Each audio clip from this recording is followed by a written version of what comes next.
ఈరోజు మీకు ఏం చేస్తున్నారు? మీరు ఏం చేశారు? ఏబిసిడీని మీరు తయారు చేశారు. ఇలాగా దేంతో తర్వాత చెప్దాం.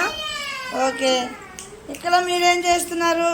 మీ టీం వాళ్ళు 1 2 3 నెంబర్స్ చేసి షేప్స్ కూడా. ఇదేంటిది షేప్? ఈ shape triangle, square, circle, rectangle shapes చేశారు. మీరేం చేశారమ్మా? ఆ నుంచి అమ్మ వరకు చేశారు. దేంతో చేశారు ఇదంతా మీరు? క్లేనా మైదా పిండా? ఎలా ఇవ్వండి చెప్తాం.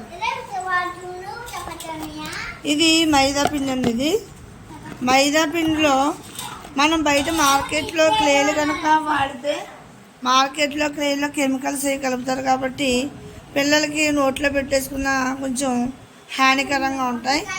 ఇది మనం ఇంట్లో ఉన్నటువంటి మైదా పిండిని ఈ విధంగా కలిపేసుకున్న తర్వాత ఈ యొక్క వాటర్ కలర్స్ని మిక్స్ చేస్తే మనకి కావలసిన కలర్స్ అన్నవి వస్తాయండి. ఈ విధంగా రెడ్, ఎల్లో మనం ఏ కలర్ కలుపుకుంటే ఆ కలరు క్లే తయారవుతుంది. దీంతో పిల్లలు చక్కగా రకరకాల బొమ్మల్ని తయారు చేసుకోవడం, లేదా వాటితోనే వాళ్ళకి చదువున్నట్టు కూడా ఉంటుంది కాబట్టి అక్షరాలు, అదేవిధంగా నెంబర్స్ తయారు చేస్తే చాలా బాగుంటుంది. పిల్లలు కూడా ఎంజాయ్ చేస్తూ నేర్చుకుంటారు. బాగుందా ఇలా మీకు?